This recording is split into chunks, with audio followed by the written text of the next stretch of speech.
दूसरा इतिहास 28 उसका 9। दूसरा इतिहास 28 इसका 9 पढ़ेंगे। परंतु वहाँ अदेश नामक यहोवा का एक नबी था। वो समरोन को आने वाली सेना से मिलकर उनसे कहने लगा, सुनो, तुम्हारे पितरों के परमेश्वर यहोवा ने यहूदियों पर झुकलाकर उनको तुम्हारे हाथ कर दिया है, और तुमने उनको ऐसा क्रोध करके घात किया जिसकी चिल्लाहट स्वर्ग को पहुंच गई है। हाँ, ओके। यहाँ पर दूसरा इतिहास 28 का 9 में एक नबी के बारे में बात की गई। इसका नाम है ओदेद। ओके, क्या मामला है उसके बारे में थोड़ा देख लेते हैं। इस समय कौन से समय की बात है, क्या हो रहा था। 1 से पढ़ेंगे, 28 का 1 से। अभी इस वक्त में मोबाइल को आपको बंद रखना पड़ेगा। कौन है? अभी ये किस घड़ी की बात है? हाँ, ये किस घड़ी की बात है? इस्राएल के 2 टुकड़े हो चुके हैं, एक यहूदा और एक इस्राएल। 10 गोत्र एक तरफ, 2 गोत्र एक तरफ। तो अभी यहूदा का राजा के बारे में बात है। 28 का 1 से पढ़ेंगे। हाँ, जब आहाज राज्य करने लगा तब वो 20 वर्ष का था और 16 वर्ष तक यरूशलेम में राज्य करता रहा। उसने अपने मूल पुरुष दाऊद के समान काम नहीं किया, जो यहोवा की दृष्टि में ठीक था। ओके। आहाज नाम का राजा यहूदा में, यहूदा के वंश में आया है। वो राजा बना है और अब वो उसके काम बुरे हैं। दाऊद के समान काम नहीं किया। अभी उसने क्या क्या काम किया उसको देखते हैं आगे। परंतु वह इस्राएल के राजाओं की सी चाल चला और बाल देवताओं की मूर्तियां ढलवा कर बनाई। हाँ, इस्राएल के राजा सब बुरे थे, उनके जैसा ये भी बुराई करने चला। बाल देवता की मूर्तियां ढलवा कर बनवाई, हाँ, जो कि पाप था। आगे। और हिन्नोम के बेटे की तरह ने धूप जलाया और उन जातियों के घिनौने कामों के अनुसार जिन्हें यहोवा ने इस्राएलियों के सामने से देश से निकाल दिया था, अपने बच्चों को आग में होम कर दिया। ओके। अभी हिनोम की तराई,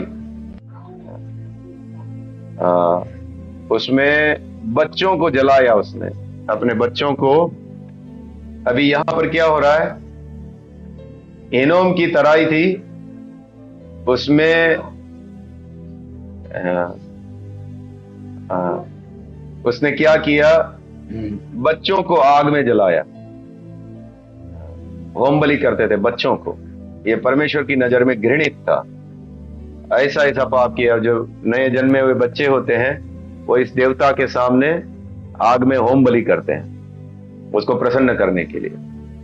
तो ऐसा घिनौने काम किए इस आहाज राजा ने। इससे परमेश्वर बहुत ज्यादा क्रोधित हो गया। आगे।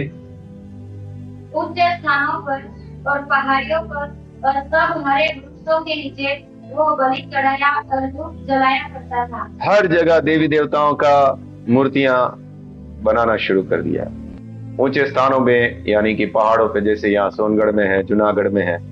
ऊंचे स्थानों पर, पहाड़ियों पर, जो छोटे पहाड़ होते हैं उसके ऊपर, हरे वृक्ष के नीचे, हर पेड़ के नीचे मूर्तियां लगाना शुरू कर दिया। उनको धूप जलाना उसके राज में शुरू हो गया। हाँ, जो कि परमेश्वर को गुस्सा दिलाने वाली बात थी। आगे। इसलिए उसके परमेश्वर यहोवा ने उसको अरामियों के राजा के हाथ कर दिया और वे उसको जीत कर उसके बहुत से लोगों को बंदी बना के दमिश्क को ले गया।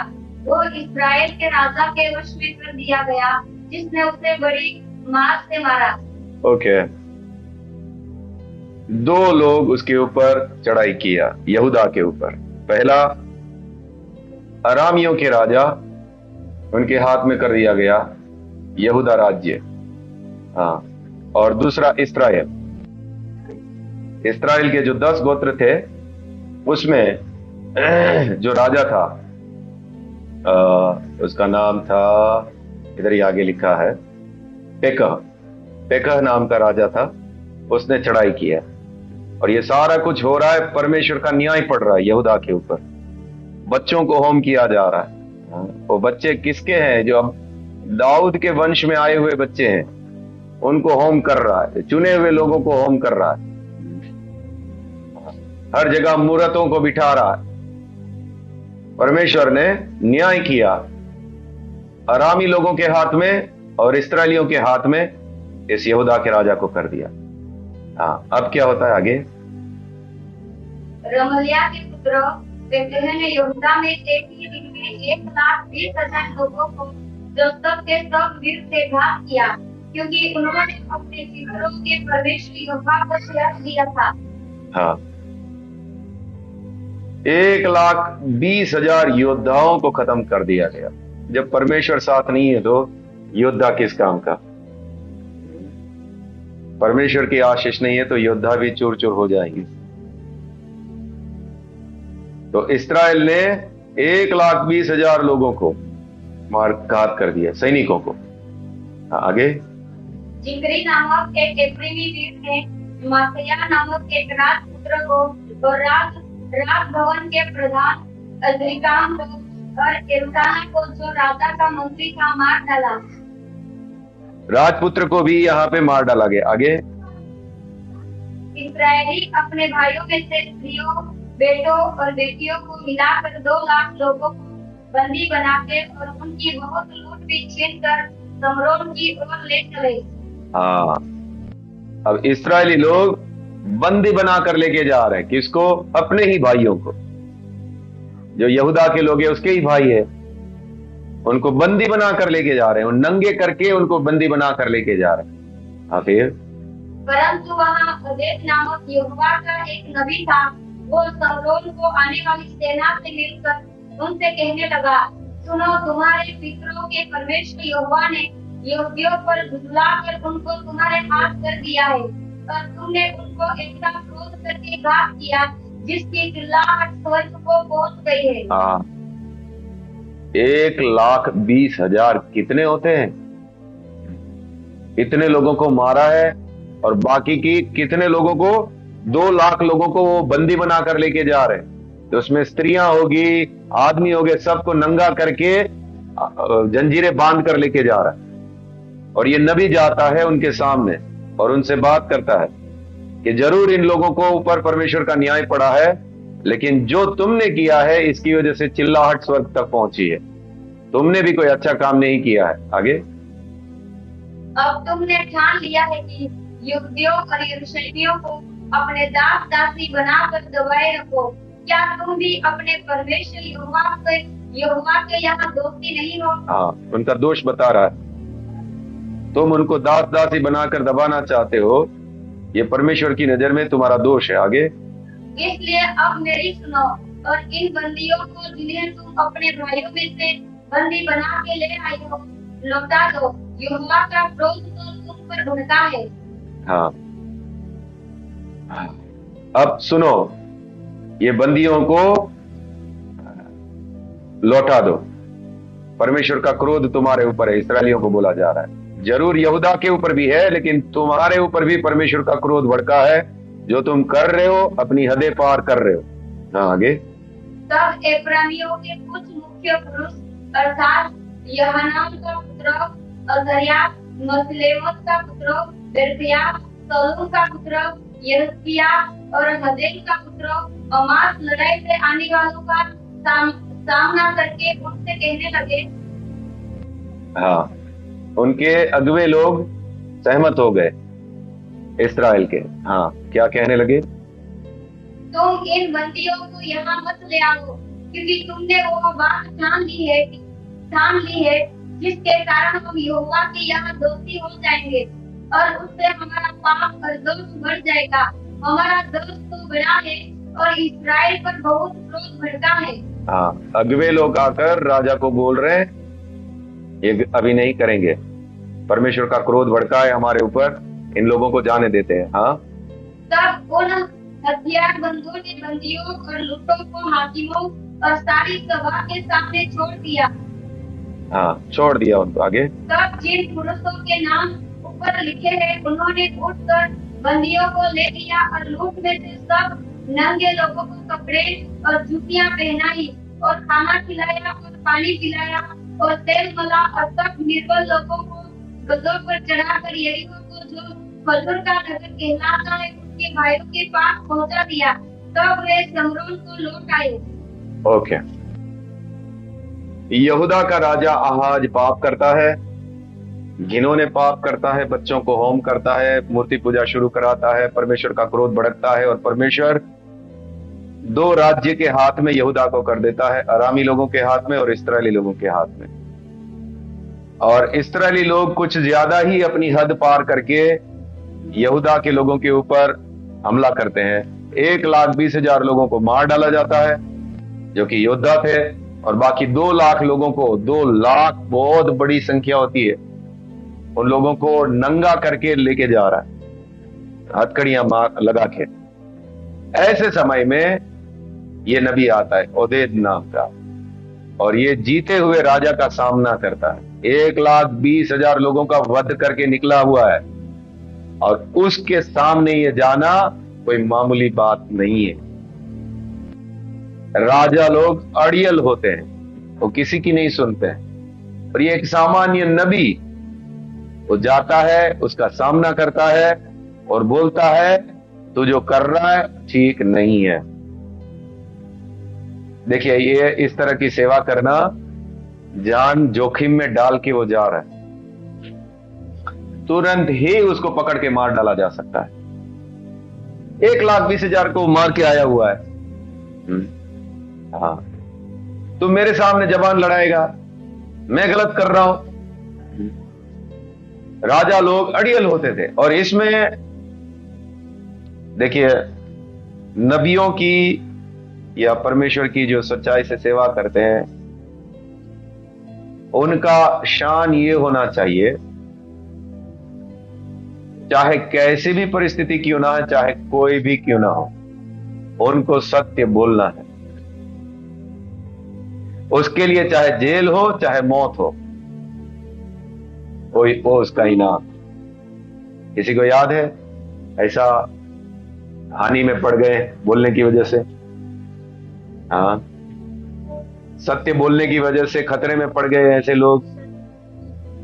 नहीं, जो नबी का काम करते समय, वचन बताते समय, याद है किसी को? खतरे में पड़ गए। शद्रक, मेशक, अबेदनगो की वजह, दानियल के दोस्त, वो वचन बताते समय नहीं पड़े थे, वो तो अलग किस्सा था। सेवा का काम करते समय, सत्य वचन बताते समय, सामना करते समय, बहुत सारा किस्सा है। कोई एक बता दो। यिर्मयाह और बहुत सारे लोग खतरे में पड़ गए थे। ये एक नबी का और सेवक का काम है, उसको सत्य बताना है सामने वाले को। देखिए, पढ़ते जाते हैं। पहला राजा 22, 14 से 27। पहला राजा 22, 14 से 27। ये है मिकाया। अहाब के समय में, आपको याद होगा, खतरे में पड़ गया सत्य बोलने के कारण। हाँ, मिकाया ने कहा, यहोवा के जीवन की शपथ, जो कुछ यहोवा मुझसे कहे वही मैं कहूंगा। जो परमेश्वर बोलेगा वही कहूंगा। हाँ, आगे। जब वो राजा के पास आया, तब राजा ने उससे पूछा, हे मिकाया, क्या हम गिलाद के रामोत से युद्ध करने के लिए चढ़ाई करें या रुके रहे? उसने उसको उत्तर दिया, हाँ, चढ़ाई कर, और तू टूटा हो और यहोवा उसको राजा के हाथ में कर दे। आगे। राजा ने उससे कहा, मुझे कितनी बार तुझे शपथ भरा कर जिताना होगा कि तू यहोवा का स्मरण करके मुझसे सच ही कह। मिकाया ने कहा, मुझे समझ इस्राएल बिना चरवाहे की भेड़ बकरियों के समान पहाड़ पर भीतर भीतर देख पड़ा, और यहोवा का यह वचन आया, वे तो अनाथ है, अतः वे अपने अपने घर कुशल क्षेम से लौट आए। हाँ, जब सच्चाई बोलना शुरू किया तो देखो आप क्या करें। वो अभी पहले ऐसे ही बोल दिया भाई, हाँ ठीक है, कुतार्थ हो, जीत हासिल कर। बोल रहा है मुझे तुझे शपथ दिला के कितनी बार पूछना पड़ेगा कि तू सच बोल रहा है, तो अब तू सुन ले। इस्राएल बिना चरवाहे की भेड़ बकरी बनने वाला है। सुन आगे। तब इस्राएल के राजा ने यहोशापात से कहा, क्या मैंने तुझसे न कहा था कि वो मेरे से कल्याण की नहीं हानि ही की भविष्यवाणी करेगा। आगे। मिकाया ने कहा, इस तरह तो यहोवा का यह वचन सुन, मुझे सिंहासन पर विराजमान यहोवा और उसके पास दाहिने बाएं खड़ी हुई स्वर्ग की समस्त सेना दिखाई दी है। तब यहोवा ने पूछा, अहाब को कौन ऐसा बहकाएगा कि वो गिलाद के रामोत पर चढ़ाई करके खेत आए। तब किसी ने कुछ और किसी ने कुछ कहा। अंत में एक आत्मा पास आकर यहोवा के सम्मुख खड़ी हुई और कहने लगी, मैं उसको बहकाऊंगी। यहोवा ने पूछा, किस उपाय से? उसने कहा, मैं जाकर उसके सब भविष्यद्वक्ताओं में पेश कर उनसे झूठ बुलवाऊंगी। यहोवा ने कहा, तेरा उसको बहकाना सफल होगा, जाकर ऐसा ही कर। तब यहोवा ने तेरे इन सब भविष्यद्वक्ताओं के मुंह में एक झूठ बोलने वाली आत्मा बैठाई है, और यहोवा ने तेरे इससे हानि की बात कही है। आगे। तब कनान के पुत्र सिदकिय्याह ने मिकायाह के निकट जा उसके गाल पर थप्पड़ मारकर पूछा, यहोवा का आत्मा मुझे छोड़कर तुझसे बातें करने को किधर गया? मिकायाह ने कहा, जिस दिन तू जीतने के लिए कोठरी से कोठरी में भागेगा, तब तुझे प्यास होगा। तब इस्राएल के राजा ने कहा, मिकायाह को नगर के हाकिम आमोन और योआश राजकुमार के पास ले जा और उनसे कहा, राजा ये कहता है कि इसको बंदी गृह में डालो, और जब तक वे कुशल से न हो तब तक इसे दुख की रोटी और पानी दिया करो। क्यों? सच्चाई बोला इसलिए। दुख की रोटी जेल में डाल के दुख की रोटी और दुख का पानी, सच्चाई बोला इसके लिए। दूसरा इतिहास 16:7-10, ये भी खतरे में पड़ गया सच्चाई बोलने की वजह से। दूसरा इतिहास 16:7-10। उस समय हनानी दर्शी यहूदा के राजा आसा के पास जाकर कहने लगा, तूने जो अपने परमेश्वर यहोवा पर भरोसा नहीं रखा, वरन अराम के राजा ही पर भरोसा रखा है। इस कारण अराम के राजा की सेना तेरे हाथ से बच गई है। हाँ आगे। क्या कुशियों और लुबियों की सेना बड़ी न थी, और क्या उसमें बहुत से रथ और सवार न थे? तभी उसने यहोवा पर भरोसा रखा था, इस कारण उसने उनको तेरे हाथ में कर दिया। देख, यहोवा की दृष्टि सारी पृथ्वी पर इसलिए स्थिति रहती है कि चिंता मन की और निष्कपट रहता है, उनकी सहायता ने वो अपनी सामर्थ दिखाए। उन्हें यह काम मूर्खता से किया है, इसलिए अब सबको लड़ाई में फंसा देगा। तब आसा धरती पर प्रवेश हुआ और उसे काट में छुपा दिया, क्योंकि वह उसकी ऐसी बात के कारण उस पर क्रोधित था। उसी समय से आसा प्रजा के कुछ लोगों पर अत्याचार भी करने लगा। हनानी की क्या हालत हुई बोलने के कारण? काट में टुकवा दिया, भयानक रीति से उसको जेल में डाल दिया। सिर्फ जेल में नहीं डाला है, बांध कर पड़ा रहना है उसको।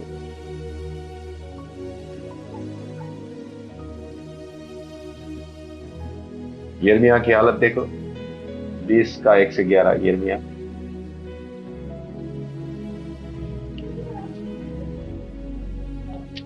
यिर्मयाह 20 का 1 से 11। 20 हाँ। जब यिर्मयाह यह भविष्यवाणी कर रहा था, तब इमेर के पुत्र पशुओं ने जो याजक यहोवा के भवन का प्रधान रखवाला था वो सब सुना। हाँ, प्रचार सुना। आगे। तब पशुओं ने यिर्मयाह भविष्यद्वक्ता को मारा और उसे उस रात में जकड़ दिया, तो यहोवा के भवन के ऊपर बिन्यामीन के फाटक के पास है। उसको मारा भी और काट में भी ठोक दिया यिर्मयाह को। आगे। सवेरे में जब पशुओं ने यिर्मयाह को काट में से निकलवाया, तब यिर्मयाह ने उससे कहा, यहोवा ने तेरा नाम पशु नहीं मात्र मिसाब रखा हो। हाँ जी, ठीक है। यहां पर भी देखो, यिर्मयाह वचन प्रचार कर रहा है, सत्य बोल रहा है, न्याय आने वाला था वही बात। और ये जो पशुर है वो झूठी भविष्यवाणी करता था लोगों को। हाँ। और इसके लिए ये इसको क्रोध चढ़ रहा है। तो अभी थोड़ा दिन पहले हमने जकरिया के बारे में देखा था, दूसरा इतिहास 24:20-22। हम ये देख रहे हैं कि ओदेद ने कितना बड़ा खतरा मोल लिया था। यही हालत होती है सच सामना करने के लिए। जो भी गलत करता है वचन लेकर जाना है उसको बताने के लिए। हाँ हाँ। तब परमेश्वर का आत्मा याकोब के पुत्र जकरिया में समा गया और वो ऊंचे स्थान पर खड़ा होकर लोगों से कहने लगा, परमेश्वर यो कहता है कि तुम यहोवा की आज्ञा को क्यों टालते हो? ऐसा करके तुम्हारा भला नहीं हो सकता। देखो, तुमने तो यहोवा को त्याग दिया है, इस तरह उसने भी तुमको त्याग दिया। और उसका हालत क्या हो रहा है आगे देखो। तब लोगों ने उसके विरुद्ध रोगों की दृष्टि करके राजा की आज्ञा से यहोवा के भवन के आंगन में उस पर पथराव करके मार डाला। उधर ही 25 का 15-16 भी पढ़ो। तब यहोवा का क्रोध अमस्या पर भड़क उठा और उसने उसके पास एक नबी भेजा, जिसने उससे कहा, जो देवता अपने लोगों को तेरे हाथ से बचा न सके उनकी गोद में तो क्यों लगा है? वो उससे कह ही रहा था कि उसने उससे पूछा, क्या हमने तुझे राजमंत्री ठहरा दिया है? चुप रह, क्या तू मरना चाहता है? तब वो नबी यह कहकर चुप हो गया, मुझे मालूम है कि परमेश्वर ने तेरा नाश करना ठान दिया है, क्योंकि तूने ऐसा किया है और मेरी सहमति नहीं मानी। नबी बोलने गया इसको बोल रहा है, चुप रहे, तुम मार डालूंगा तुझे, चुप।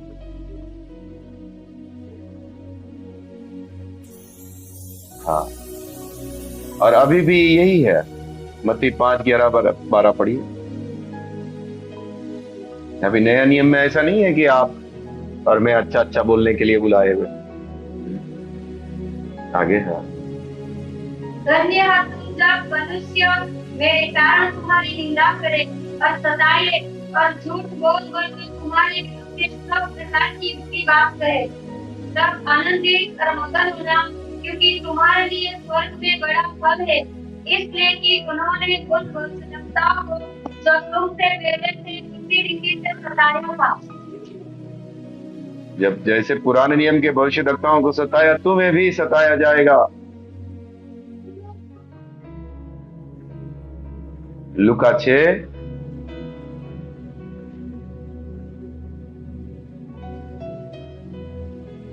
उसका 26। हाय तुम पर जब सब मनुष्य तुम्हें भला कहे, क्योंकि उनके बाप दादे झूठे भविष्यवक्ताओं के साथ भी ऐसा ही किया करते थे। हाँ, अगर अच्छा बोल रहा है कोई, तुमको कुछ नहीं बोल रहा है, अच्छा ही सब चल रहा है, तो आए है तुम्हारे ऊपर। झूठे भविष्यवक्ता ऐसे ही थे, सबको प्रसन्न करते थे। आप ये चले जाओ अंकुर नरोला का 20,000 लोगों की भीड़ में और उनको बोलो कि मुझे इनको सत्य बोलने दो, इनको चंगाई और छुटकारा और उनके अच्छा होने वाला है, यीशु उनका दुख देख रहा है, वो सब साइड में करने दो और मुझे इतना बोलने दो, तुम लोग सब नरक में जाने वाले हो, पाप से मन फिरा लो, नहीं तो तुम्हारे ऊपर न्याय पड़ने वाला है। अच्छा बर्ताव होगा मेरे साथ वहां पे है।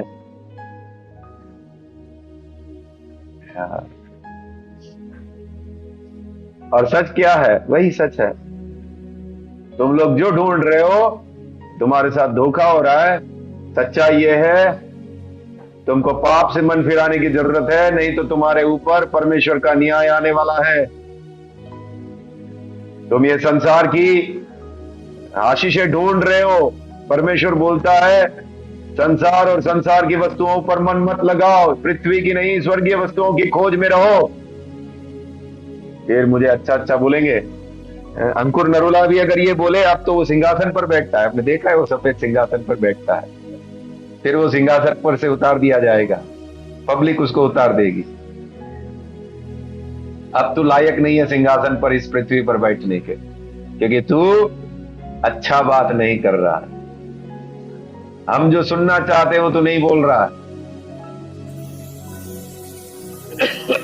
ओके, बहुत बड़ा एक खतरा मोल लेकर ओदेत गया। हो सकता है वो कांपते हुए गया, ये सोच कर गया अपनी बीवी बच्चों को मैं वापस नहीं आऊंगा, मैं जा रहा हूं पेका का सामना करने के लिए, जिसने 1,20,000 लोगों को घात किया है उस राजा के सामने। अब तो वो घमंड से भरा हुआ होगा, उसके सामना करने के लिए मैं जा रहा हूं, और उसको जो परमेश्वर मुझे बोला है वो सब बोलूंगा। अभी बच्चों को बोल के आया, हो सकता है शायद मैं वापस नहीं आऊंगा, लेकिन मैं जो परमेश्वर मुझे बोला है वो मैं बोलूंगा उसको।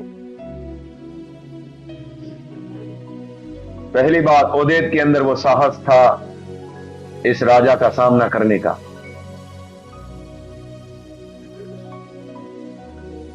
दूसरी बात, वो सही समय पर सही बातें बोला। अगर वो थोड़ा हिम्मत करना ढीला पड़ जाता,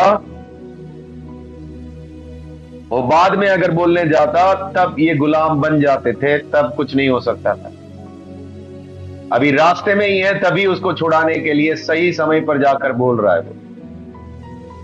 अगर इनको इस्राएल में लेकर जाते समरोन में, उनको गुलाम बना लेते, फिर कुछ काम का नहीं था। सही समय पर जाकर सही बात बोल रहा है। नीति वचन 25:11-12।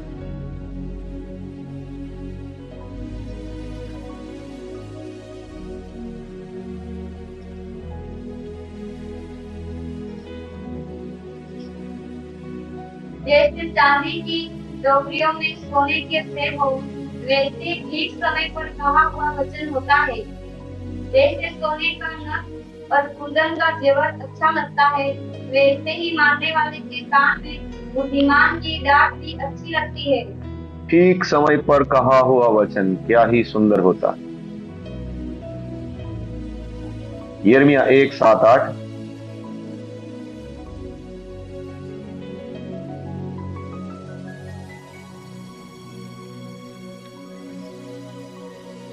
परंतु यहोवा ने मुझसे कहा, मत कह कि मैं डरता हूँ, क्योंकि जिस किसी के पास मैं तुझे भेजूं वहां तू जाएगा, और जब कुछ मैं तुझे आज्ञा दूं वही तू करेगा।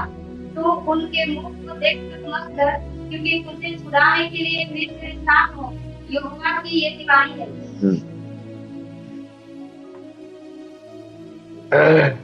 तुझे छुड़ाने के लिए मैं तेरे साथ हूं। बोल, तुझे बोलना है। पहला राजा 22:14।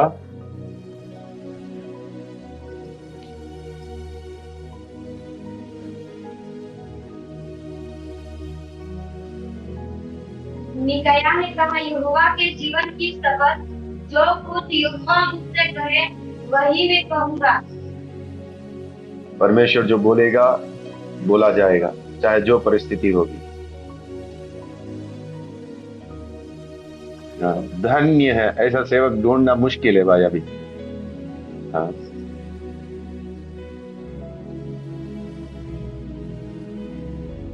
बहुत मुश्किल है। आंख में आंख डालकर उस व्यक्ति की गलती बताना, तो यहां पे गलत है भाई।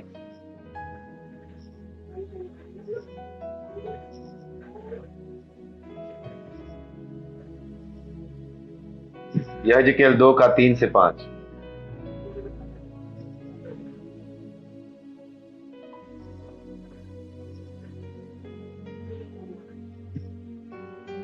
उसने मुझसे कहा, हे मनुष्य के संतान, मैं तुझे इस्राएलियों के पास अर्थात बलवा करने वाली जाति के पास भेजता हूँ, जिन्होंने मेरे विरुद्ध बलवा किया है।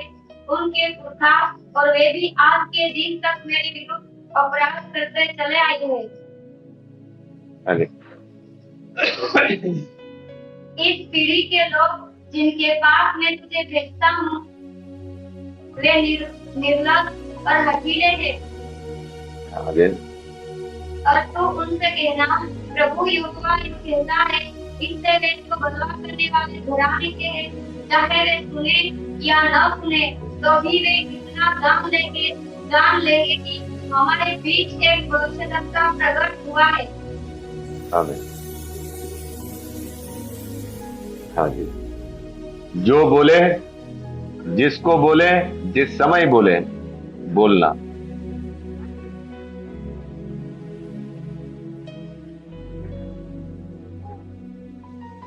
और उसके लिए जो भी परिणाम हो उसकी परवाह किए बिना बोलना। यूहन्ना का सिर कट गया उसने बोल दिया, राजा तेरे भाई की पत्नी को रखना ठीक नहीं है। आसान है राजा को बोलना, उसके हाथ में पावर है, वो कुछ भी कर सकता है। लेकिन कोई तो चाहिए, तुम इस पृथ्वी के नमक हो। अगर नमक का ही स्वाद बिगड़ जाए तो फिर वो किस काम का। सत्य के लिए खड़े होने के लिए लोग चाहिए, गलत को गलत, सही को सही, धार्मिकता को धार्मिकता, पाप को पाप, अधर्म को अधर्म बोलने वाले लोग चाहिए।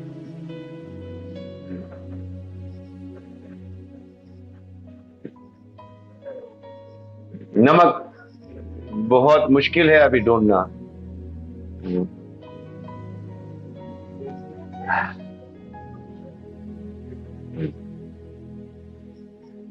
तो सही समय पर कैसा ही साहस चाहिए होगा ये इस परिस्थिति में। जरा सोचना, आप ओदेत को कितना साहस चाहिए ऐसा बोलने के लिए। उसको मालूम है कितनों की जान गई है, आज मेरी भी जान जा सकती है, मैं जाऊंगा लेकिन बोलूंगा। और ये 2 लाख लोगों को लेकर जा रहा है, नंगा करके लेके जा रहा है, मुझे उनको छुड़ाना है, मैं जाऊंगा। चाहे मेरे बात का कोई महत्व ना रहे, लेकिन मैं बोलूंगा। शायद वो किधर पहाड़ के ऊपर खड़ा होकर चिल्लाने लगा होगा, ओदेत तुम जो कर रहे हो गलत है।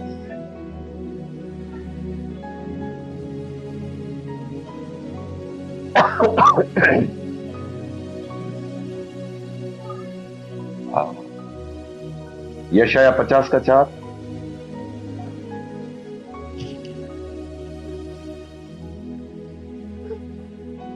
प्रभु यहोवा ने मुझे सिखाने वालों की जीभ दी है कि मैं थके हुए को अपने वचन के द्वारा संभालना चाहूं। उसको वो नीत मुझे जगाता और मेरा कान खोलता है कि मैं इसके फिर समान सुनूं। हाँ, ओके। बोलना, सत्य को बोलना। अब तक मेरा निश्चय रहा है और मेरा आगे भी मैंने सोचा है ऐसा ही निश्चय रहे जीवन भर। किसी को प्रसन्न करने के लिए हम ना जिएंगे। जो होगा सबको मुंह पर बोल दिया जाएगा। हाँ, वचन के अनुसार जो कुछ भी है, मतलब किसी की परवाह नहीं की जाएगी। इसके लिए बहुत हानि भी उठाई है मैंने और आगे भी उठाऊंगा, लेकिन पाप को पाप, अधर्म को अधर्म, धार्मिकता को धार्मिकता बोलूंगा, चाहे मैं रहूं चाहे कोई भी रहे। हाँ, हम सामना करेंगे और सत्य बोलेंगे। इसमें कितने सेवकों का साथ हमने छोड़ दिया, उन लोगों ने छोड़ दिया और हमने उनका छोड़ा, क्योंकि सत्य पर नहीं खड़े रहोगे। जो सत्य का नहीं है वो हमारा नहीं, जो सत्य का है चाहे वो कोई भी, हम उनके साथ है, वो हमारे साथ। और ये हमारे लिए कीमती चीज है बहुत ज्यादा। सत्य को खरीदो और उसको बेचो नहीं। सत्य का साथ रहेंगे जीवन भर। उसके लिए कोई साथ रहे ना रहे, भीड़ जमा करेंगे नहीं। एक सच्चाई का कार्य, एक सच्चे लोग चाहिए। तो ये निश्चय है और हम प्रभु से कृपा मांगते हैं, ये निश्चय जीवन भर बना रहे। हमको कुछ नहीं चाहिए। सच्चाई खरीदा है और उसकी कीमत को बनाए रखना है, उसको बेचना नहीं है किसी भी कीमत पर। ओके, तीसरी बात, सच्ची सेवकाई किसी फायदे के लिए नहीं, सिद्धांत पर आधारित होती है। सच्ची सेवकाई फायदे के लिए नहीं होती, सिद्धांत पर आधारित होती है। इसमें इसको क्या फायदा हुआ? ओदेद को खुद को क्या फायदा हुआ? कुछ फायदा है? उसको खुद को कोई फायदा नहीं है। वो अपनी जान जोखिम में डालकर गया है। जो सच्ची सेवकाई है उसमें हम मनुष्य को प्रसन्न करने के लिए नहीं जीते। सच्ची सेवकाई एक सिद्धांतवादी सेवकाई है और उसमें हम किसी भी प्रकार का खुद का फायदा नहीं ढूंढते हैं। और जितने भी झूठे प्रचारक हैं वो सब अपना खुद का स्वार्थ, खुद का फायदा ढूंढते हैं। यूहन्ना बपतिस्मा देने वाला, हमारे प्रभु यीशु मसीह, पौलुस, पतरस, आप किसी को भी ले लो, किसी ने भी अपनी संपत्ति नहीं बढ़ाई है सेवकाई के द्वारा। और ये जितने भी झूठे प्रचारक हैं इनका संपत्ति बैंक बैलेंस बढ़ते जाता है, क्योंकि उनके अंदर इरादे गलत है। और ये यहां पर कुछ फायदा ढूंढने के लिए नहीं जा रहा। ओदेद सत्य पर खड़ा है, वो सिद्धांत पर चलने वाला व्यक्ति है, परमेश्वर को प्रसन्न करना चाहता है, किसी मनुष्य को नहीं। गलातियों 1:10। अब मैं क्या मनुष्य को मनाता हूँ या परमेश्वर को? क्या मैं मनुष्य को प्रसन्न करना चाहता हूँ? यदि मैं अब तक मनुष्य को ही प्रसन्न करता रहता तो मसीह का दास न होता। हाँ जी, मनुष्य को प्रसन्न करने वाला मसीह का दास नहीं है। मत्ती 22:16। अतः उन्होंने अपने चेलों को हेरोदियों के साथ उसके पास यह कहने को भेजा, हे गुरु, हम जानते हैं कि तू सच्चा है और परमेश्वर का मार्ग सच्चाई से सिखाता है और किसी की परवाह नहीं करता। प्रभु यीशु मसीह किसी मनुष्य का मुंह देखकर बातें नहीं करता। इफिसियों 6:6। मनुष्य को प्रसन्न करने वालों के समान दिखाने के लिए सेवा न करो, पर मसीह के दासों के समान मन से परमेश्वर की इच्छा पर चलो। 2:4 पढ़ा। हाँ, इफिसी 6:6। ओके, हाँ, मनुष्य को दिखाने के लिए नहीं। हाँ, पहला थिस्सलुनीकियों 2:4 पढ़िए। पर जैसा परमेश्वर ने हमें योग्य ठहराकर सुसमाचार सौंपा, हम वैसा ही वर्णन करते हैं, और इसमें मनुष्य को नहीं परंतु परमेश्वर को जो हमारे मनों को जानता है प्रसन्न करते हैं। आप बहुत बड़ी बात बोल रहे हो। मन को जांचने वाले परमेश्वर के सामने सेवा करते हैं हम। मन में भी एक भी गलत इरादा रखकर सेवकाई नहीं करते। वो जो परखता है उसको सामने रखकर हम सेवकाई कर रहे हैं। कुछ भी एक भी गलत इरादा रखकर हम सेवकाई नहीं कर रहे। मन को जांचने वाला, सामने सिर्फ मनुष्य को दिखाने के लिए नहीं, मन के अंदर भी कोई भी गलत बात रखकर, कोई भी फायदा की बात रखकर हम सेवकाई नहीं करते। शमूएल की सेवकाई देखो, पहला शमूएल 12:3-4। मैं उपस्थित हूँ, इसलिए तुम यहोवा के सामने और उसके अभिषिक्त के सामने साक्षी हो कि मैंने किसका बैल ले लिया या किसका गधा ले लिया या किस पर अंधेर किया या किसको पीसा या किसके हाथ से अपनी आंखें बंद करने के लिए घूस लिया। बताओ और मैं तुमको फेर दूंगा। वे बोले, तूने तो हम पर अंधेर किया, न हमें पीसा और न किसी के हाथ से कुछ लिया है। हाँ, सब लोग गवाही दे रहे हैं शमूएल के जीवन की, शमूएल की सेवकाई की। एक निर्दोष निष्कलंक सेवा करने वाला व्यक्ति शमूएल। एलिशा को हम जानते हैं, करोड़पति बन सकता था वो, नामान आया था, करोड़पति बन सकता है। बोले तेरे से तेरा मुंह भी नहीं देखना है, उसको मिलने भी नहीं जाता। लेकिन झूठे लोग देखो, याकूब 4:4। हे व्यभिचारियों, क्या तुम नहीं जानती कि संसार से मित्रता करनी परमेश्वर से भेंट करना है? अतः जो कोई संसार का मित्र होना चाहता है वो अपने आप को परमेश्वर का बेटी बनाता है। संसार का मित्र, जो अभी सेवक लोग हैं सब संसार के मित्र है, परमेश्वर के बैरी है, व्यभिचारी है। यिर्मयाह 6:13-14। क्योंकि उनमें छोटे से लेकर बड़े तक सबके सब लालची है, और क्या भविष्यद्वक्ता क्या याजक सबके सब छल से काम करते हैं। वे शांति है शांति ऐसा कह कहकर मेरी प्रजा के घाव को ऊपर ही ऊपर चंगा करते हैं, परंतु शांति कुछ भी नहीं।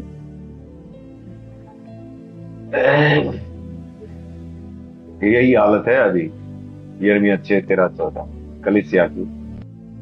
सेम पूरा वचन लागू होता है।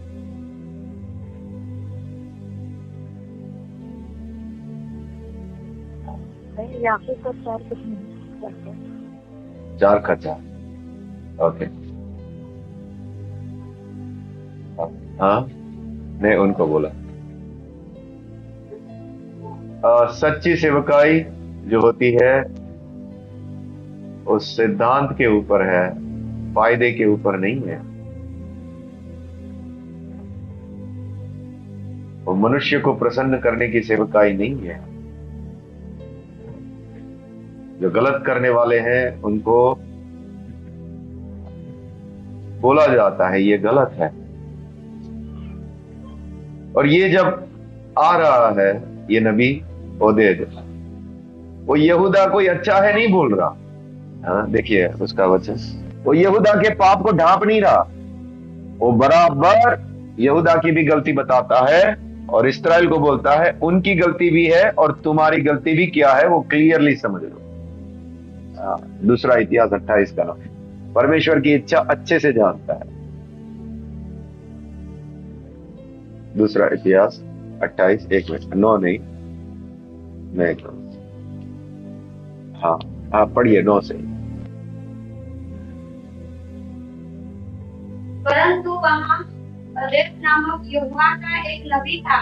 वो समरोन को आने वाली सेना से मिलकर उनसे कहने लगा, सुनो, तुम्हारे पितरों के परमेश्वर यहोवा ने यहूदियों पर झुठलाकर उनको तुम्हारे हाथ कर दिया है, और तुमने हाँ यहाँ पर देखो वो गलती बता रहा है। तुम्हारे पितरों के परमेश्वर यहोवा ने यहूदियों पर झुंझलाकर उनको तुम्हारे हाथ कर दिया। उनकी गलती है, उनके ऊपर परमेश्वर का क्रोध है। वो यहूदियों की साइड नहीं ले रहा है, उनका पाप बता रहा है। हाँ फिर, और तुमने उनको ऐसा क्रोध करके घात किया जिसकी चिल्लाहट स्वर्ग को पहुंच गई है। तुम्हारी गलती भी है इसमें। तुमने ऐसा क्रोध करके घात किया है कि इतना ज्यादा नहीं करना चाहिए था तुमको। आगे, अब तुमने ठान लिया है कि यहूदियों और यरूशलेमियों को अपने दास दासी बनाकर दबाए रखो। क्या तुम भी अपने परमेश्वर यहोवा के यहाँ दोषी नहीं हो? हाँ उनका गलती भी बता रहा है। ठीक है, परमेश्वर इनके ऊपर झुंझला गया है। इन्होंने इतना पाप किया, हर जगह मूर्तों को बिठाकर उन मूर्ति पूजा किया, धूप जलाया है, इसलिए परमेश्वर का क्रोध है तुम्हारे हाथ में किया है। लेकिन क्या तुम भी इतना ज्यादा उनको दास बनाना चाहते हो, गुलाम बनाना चाहते हो? तुम भी क्या दोषी नहीं हो? हाँ जी, तो ये यहूदा का साइड नहीं ले रहा, दोनों की गलती बराबर अच्छे से क्लियरली बता रहा, यहूदा की भी और इस्राएल की भी। यहूदा ने गलती किया इसलिए अरामियों ने उनके ऊपर हमला किया, तुमने भी हमला किया, लेकिन तुम हद पार करके उनके ऊपर अत्याचार कर रहे हो। 11वां वचन पढ़ो, उनको क्या बोल रहा है। इसलिए अब मेरी सुनो, और इन बंदियों को जिन्हें तुम अपने भाइयों में से बंदी बना के ले आए हो लौटा दो। यहोवा का क्रोध तो तुम पर भड़का है। तुम्हारे भाई है वो लोग, वही तुम्हारे पितरों के बच्चे हैं ये लोग भी। अब्राहम, इसहाक और याकूब के वंशज है। तुम इतना अत्याचार कैसे कर सकते हो तुम्हारे भाइयों के ऊपर? हाँ जी। और उसकी बातें उनके मनों में प्रबल हो गई और इस व्यक्ति का नाम बाइबल में छप गया। हाँ, और उन लोगों ने उसको कपड़े भी पहनाए, पैर में जूते भी पहनाए। अब जूते पहनाना उस समय में बहुत जरूरी था। जंगल के रास्तों से कांटे घुसते होंगे उनके पैरों में।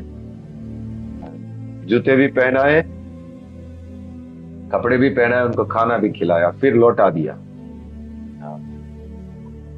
हाँ जी, नहीं तो ये सब बंदी बनकर जाने वाले थे, 2 लाख लोग। ओके, ठीक है। क्या क्या बात हमने देखा इसमें?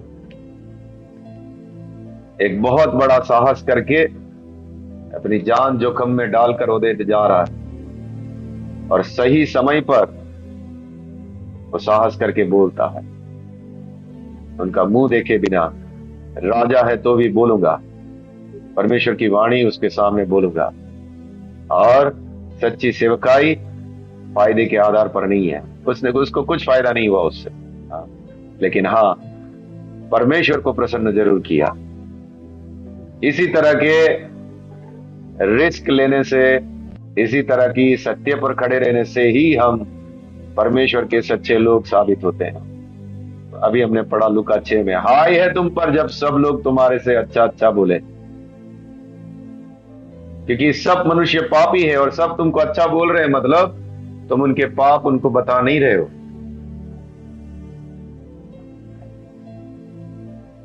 तुम गलत को भी सहन कर रहे हो, तुम गलत का भी साथ दे रहे हो, इसलिए तुमको सब लोग अच्छा बोल रहे हैं। लेकिन हाँ, अगर तुम सत्य पर खड़े रहोगे, जो बुरे हैं उनसे दूर रहोगे, जो गलत करते हैं उनको उलाह ना दोगे, तो तुम्हारे ऊपर भी इसी तरह से सतावट आएगी, तकलीफें आएगी।